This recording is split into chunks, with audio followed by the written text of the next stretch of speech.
I can't like stick my tongue out, like make a fart noise. Yo, what up? So today I have something a little weird to talk about. See something a little weird with my face going on. That is because I got Bell's palsy. And what Bell's palsy is, it's a temporary face paralysis that causes half your face to not be able to be used, basically. And it's something that's actually pretty common. I actually know like 4 people personally that have had it happen to them. And in this video, I'm going to kind of talk about how I started noticing it happening, and then also what the effects of it are, and everything about it. I'd appreciate it if you guys could leave a like and subscribe to the channel, make me feel a little bit better about the situation. Now this is the second day that I've had it, and this is definitely by far the worst. Which is the second day is supposed to be when it hits its like peak of what it's going to do to your face. As you can see, I can't move this half of my mouth. I also can't blink my eye. Right? Basically anything on the right side of my face. If I try to raise my eyebrow, if I try to flare my nostrils, smile, frown, it just doesn't work. Now yesterday I could move a little bit more of my mouth. I could also slightly close my eye. Today I can, like right now, I can only close this eye. If I close both at the same time, cannot close it by itself. And it also doesn't fully close. So what it is caused by is a swelling in your brain that controls your facial expressions on a certain side. The most common cause of this is a virus, and I did just get over being sick for about a week and a half. A lot of people say like whenever this happens, everyone's super concerned that it's like a stroke. There is a possibility of it being a stroke, but everyone says it's very, very, very rare, obviously, for it to be a stroke. It is more than likely Bell's palsy.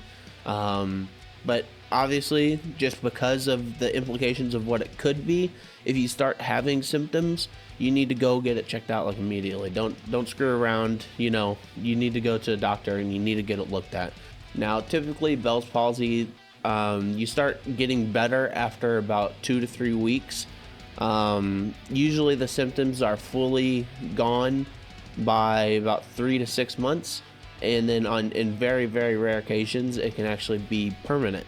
Today is the first day that it really actually started affecting my speech. As you can see, it's kind of hard to talk out of half your mouth. Yesterday it wasn't really affecting my speech that much. It's hard to eat. Obviously I can't blink, so I have to just hold my eye shut sometimes. My sister actually hooked me up. I was like, I'm getting tired of freaking having to hold my eye shut, and so I asked her to make me an eye patch, and boom, about 2 minutes later, whew, look at that sucker. Boom, holds my eye shut. I don't even gotta try. Now I'm a true pirate. And my face isn't swollen, and it's not in any pain. Like, looking at this footage, like, it makes it look like I just got like something dental done or whatever, just because this side of my face isn't moving. It's not swollen at all. It's just doesn't move, doesn't have any reaction, you know, and it doesn't hurt. I can still feel my skin, you know.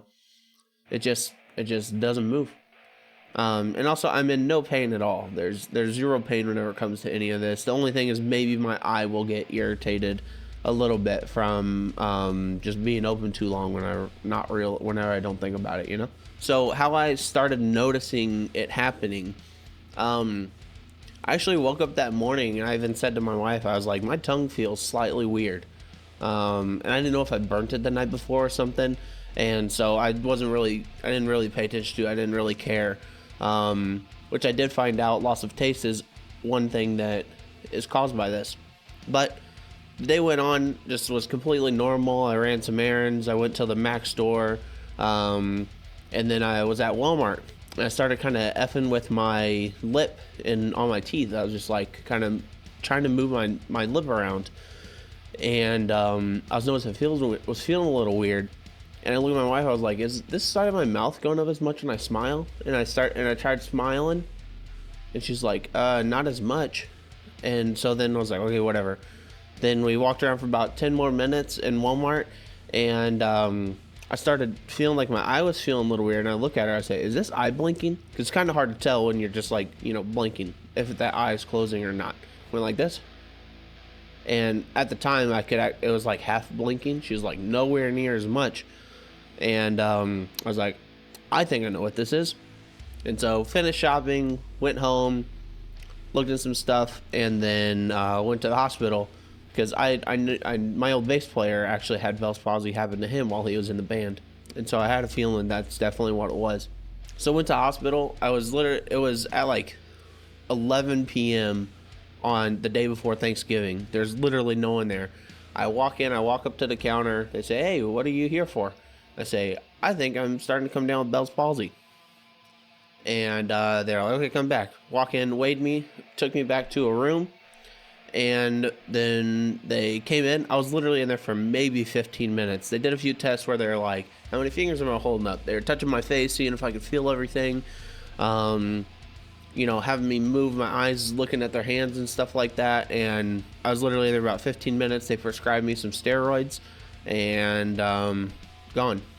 And they still charged me a $100 facility fee. And I'm sure I'll get a bill in the mail too. But really, the only treatment for Bell's palsy that they typically do is they prescribe you some steroids, some artificial tears, and you basically just have to take that and then hope that it gets better. I only have 10 days worth of steroids, so if after the 10 days it's not done, then I'll probably go to like a family doctor and then maybe start doing some physical therapy on the face to try to help move along. And so it's not really something I'm worried about. Like, obviously, if it's permanent, it's going to be an issue because my voice is my career, essentially. And so, but there's no reason to stress about it. There's nothing I can do about it. It's life. Stuff like this happens to everyone. And so there's no reason to stress about it. You just got to kind of accept what it is and maneuver your life around it to make your life be as good as possible no matter the situation or outcome. Usually they say that with Bell's palsy you have drooping in the face. My face isn't really drooping. Whenever I'm not talking, it looks pretty much normal. But maybe it's going to get a little worse. Maybe it's going to stay like this. There's certain things that I'm actually not able to do with this now. And one thing, I can't whistle anymore. Which I was the whistle master, 100% the whistle master, and I can't whistle now. I used to do this thing where I'd like put my lips together and squeak. Not happening. It was really hard to drink out of a straw. I look really funny whenever I try to smile. Whenever I laugh, it's hilarious. I was sitting downstairs with my sister, my brother-in-law, my wife. We just sat there for 10 minutes laughing hysterically at how ridiculous I looked whenever I was laughing. It kind of hurts to do it, honestly, because like it's like straining one side of my face like hardcore. But you know, you gotta laugh at yourself sometimes. The things you really don't pay attention to the stuff that your body does until you're not able to do it. It's very strange. Like the certain things that my mouth did before, I didn't really think about, you know, like I'll be sipping on water and it'll start coming out of my mouth slightly. Like while I'm drinking water now, I have to like constantly suck in so it doesn't fall out of my mouth. And so don't take your body for granted. Like it does some pretty awesome stuff and some pretty weird stuff sometimes, clearly. I've never really had anything medical like this happen to me in the sense of like not being able to use a body part or something. And so it's really interesting to me, you know. All it is it's your brain swelling slightly. Apparently the facial nerve part of your brain, it goes through like a really skinny part of the skull, so even a slight swelling in that section could cause this to happen. Now I was about to start recording vocals for my new album. Literally like on Monday I was going to go do it, and then this happened. And obviously I can't record vocals whenever I can barely speak. And so that's gonna kind of push things back slightly, not very much, I'm assuming, as long as this solves itself within the next few weeks, which for most people it does. So I'm gonna take a little bit of time off of streaming because it kind of hurts to talk so much because it like really strains one side of my face. It feels like it like kind of starts cramping up my face a little bit talking so much.